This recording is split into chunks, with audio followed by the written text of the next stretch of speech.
Bonjour à tous, ici Paul Martin, bienvenue au téléjournal TGV de 19h spécial autochtone. Il y a 20 ans déjà, une crise a éclaté au Québec. Cette crise est sans doute celle qui a le plus marqué la population.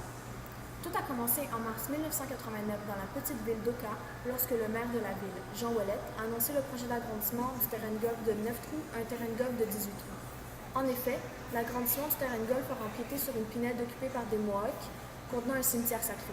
Rejoignons maintenant Maryse Vachon en direct d'Oka. Oui, en effet, Paul, je suis présentement à Oka avec un journaliste qui était présent lors de cet événement.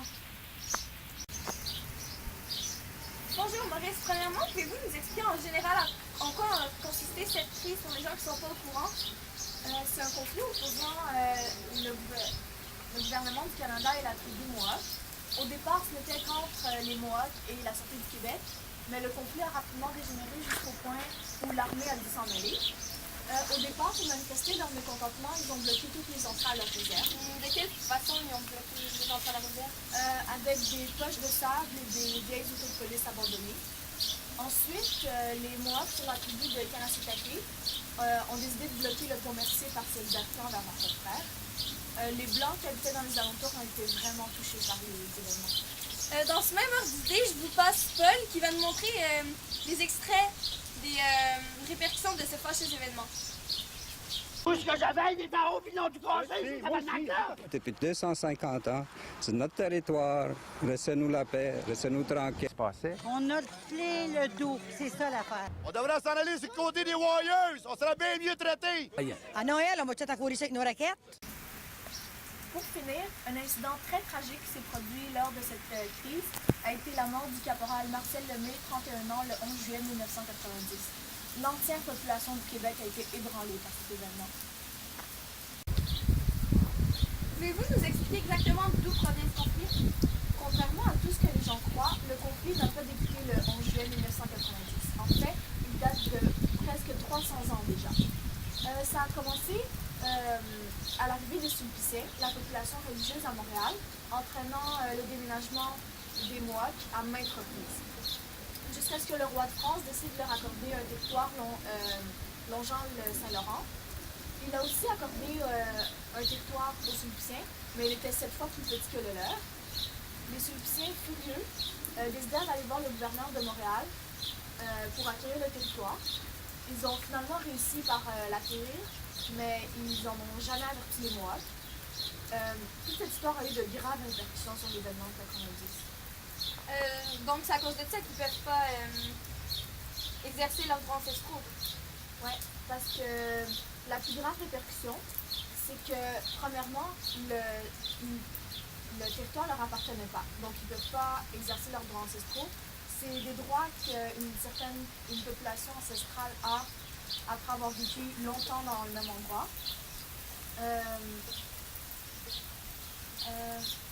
Et puis parce qu'ils sont aussi un peuple trop jeune.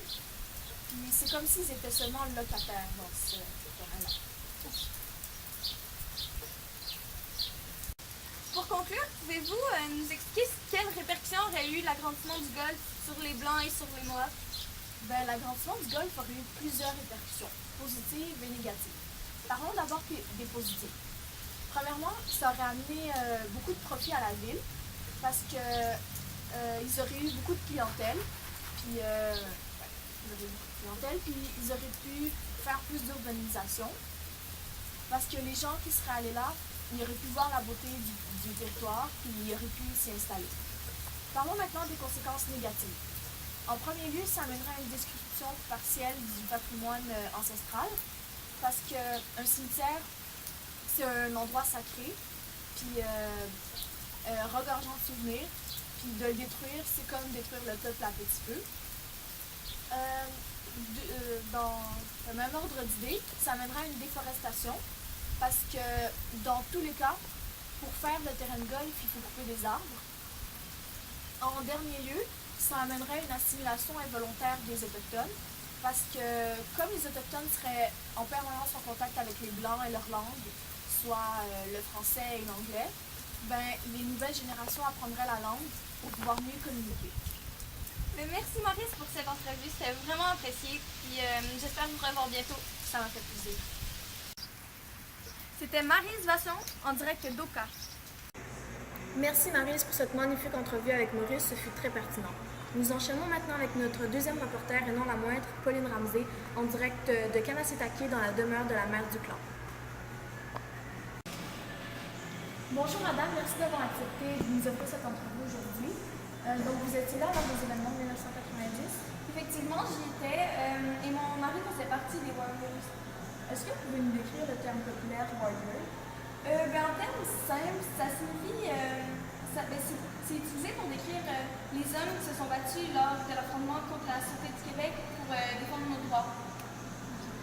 Lorsqu'on voit des images des warriors ou qu'on entend parler d'eux, on peut apercevoir qu'ils sont très bien armés. Comment ils ont fait pour se procurer toute cette artillerie? Mais ça, c'est grâce à une réserve qui est située juste sur la frontière entre le Canada et les États-Unis. Donc, vu que c'est situé sur la frontière, il n'y a pas de douane, il n'y a pas les installations pour, donc il n'y a pas besoin de franchir les douanes.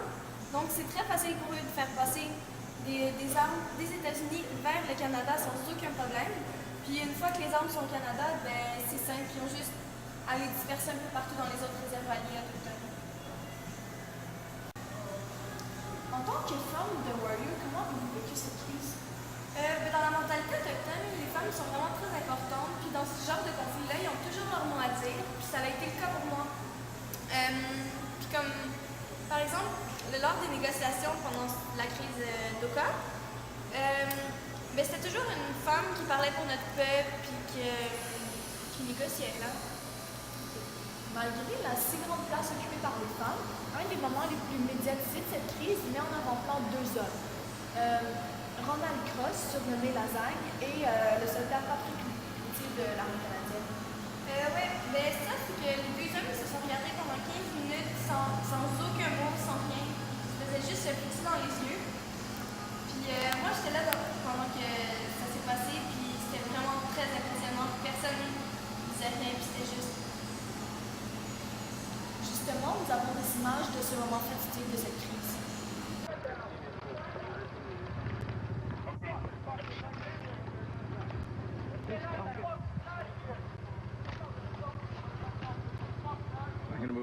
I'm gonna move over. I'm gonna move fast. No, I'm gonna move in front of you. I got you. Enchaînons avec une dernière question. De nos jours, comment voyez-vous la crise 20 ans après? Il n'y a rien qui a changé. C'est comme si on avait mis fin à juste genre pour calmer la foule. C'est juste que les médias n'en parlent plus, mais il n'y a rien qui a changé. C'est pas parce qu'on en parle plus que tout va bien. Mais par contre, le premier ministre du Canada, il a mis au point des projets de résolution de problèmes, comme par exemple une somme de 250 millions par année pendant 10 ans. Il est alloué pour gérer les dossiers en attente et pour la création d'un nouveau tribunal. À Ottawa, le gouvernement il nous a offert une compensation monétaire, mais on l'a refusé parce que pour nous, c'est inconcevable d'accepter ça. C'est comme si on oubliait tout ce qui s'était passé puis qu'on acceptait l'argent. Mais non. On veut que la population sache que le gouvernement nous a menti et que rien n'a changé. Merci beaucoup pour cette magnifique entrevue. Grâce à vous, on a pu se mettre dans la peau d'un autochtone, non seulement au 20e siècle, mais aussi de nos jours. Merci, ça m'a fait plaisir. C'était Pauline Ramsey en direct de Kanasitake. Pour clore notre émission spéciale autochtone, nous vous laissons sur quelques images de cet affrontement.